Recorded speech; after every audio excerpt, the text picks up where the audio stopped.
við héldum litla nafnasamkeppni innan húss og forritið hlaut nafnið Muninn.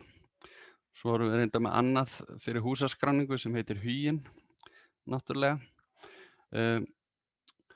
Og það lítur sem sagt svona út.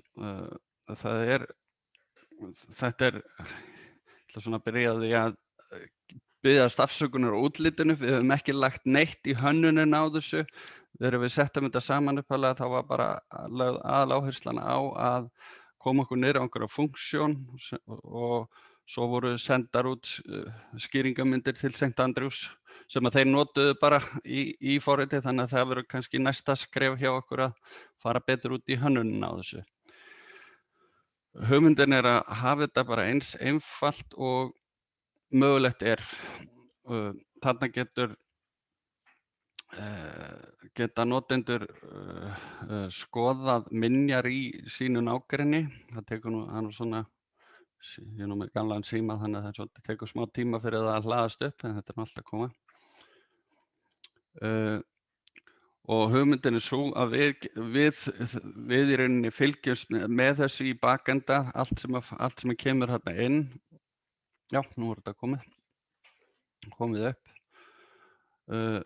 Öllum skráningum sem eru gerðar og í rauninni leið og við erum búin að samþykkja þá birtast þar inn í forritinu. Hér sjáum við svona dreifingu yfir minjar á landsvísu. Eftir því sem maður fer nær þá splundrast þetta upp og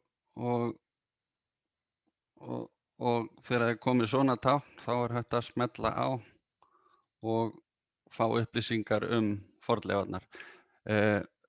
Fjöldin sem er þarna er inn í forritinu. Við tókum þarna af vefsjánni rúmlega 8.000 upplýsingar 8.000 fornleifar. Og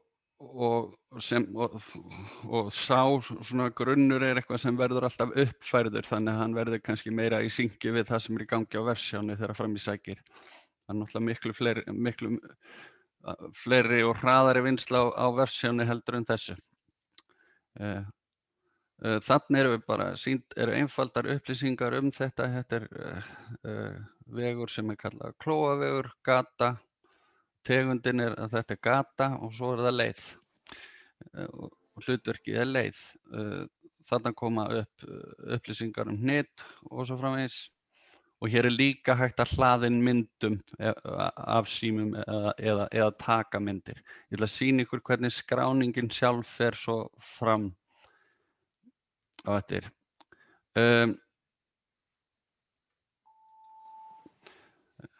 Það er takki hérna sem að gerir manni kleift að komast á sína eigin staðsetningu. Hér sjáum við mína staðsetningu til dæmis. Ég er staddur hér á Suðurgötunni í Reykjavík. Og ef ég ætlaði mér að skrá minjar hérna núna, þá gæti ég bara farið hérna inn í þann glugga. Þetta er sára einfalt.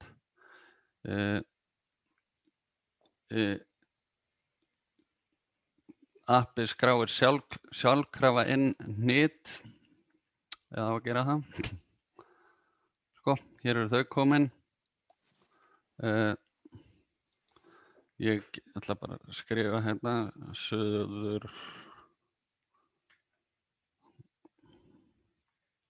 Nú vill það ekki taka íslenska stafi núna, eða hvað?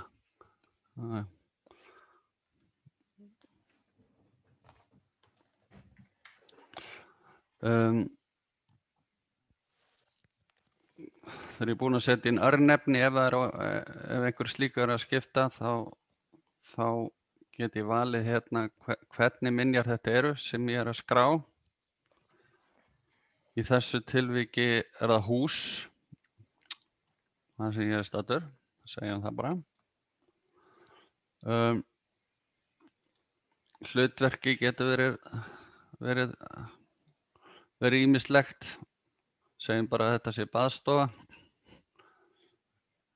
og svo legg ég og hér svo mikilvægasti parturinn, eitt sem við viljum fá feedback varðandi frá notendunum hvort minjarnar teljast í einhverju hættu. Þetta eitthvað sem við myndum fylgjast með. Hættu orsök, ef einhver þá kæmi það hér. Ef ég segi að þetta sé í hættu, þá myndi virkjast þessi gluggi hér.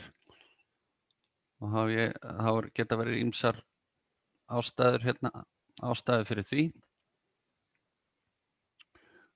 Sem ég geti nú bara til dæmis framkvæmdir. Og loks gefst mér færi á að taka mynd af hérna. Ég ætla bara að taka mynd af ykkur hérna. Sko.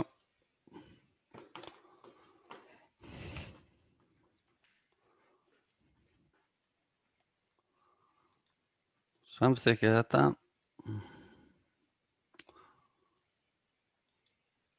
Og vista myndina.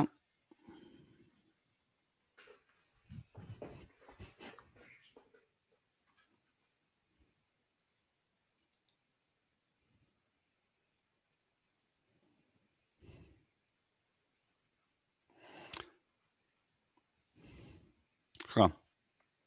Sjáðu til.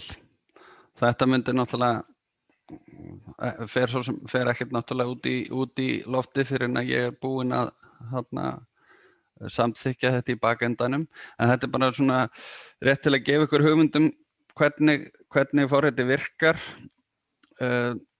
Hugsunin sem sagt, eins og ég sagði, að geta virkjað almenning hugsanlega í þetta að kortleggja minjar og annars vegar og svo að fylgjast með ástandi þeirra á landsvísu. Þetta einnig hugsað sem auka heimildagrunnur jafnvel fyrir þegar kemur síðan að alvöru fornleifaskráningu eins og þeirri sem við erum að birta á vefsjánni, að þá þetta vissulega eitthvað sem við myndum koma til með að skoða líka þegar við erum að leita afla okkur heimilda minjar.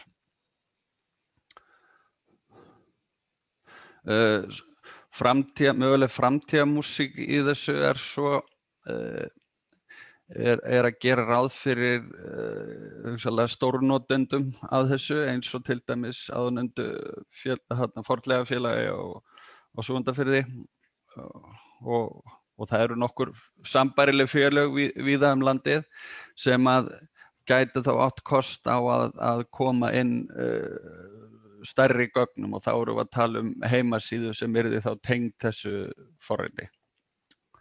Og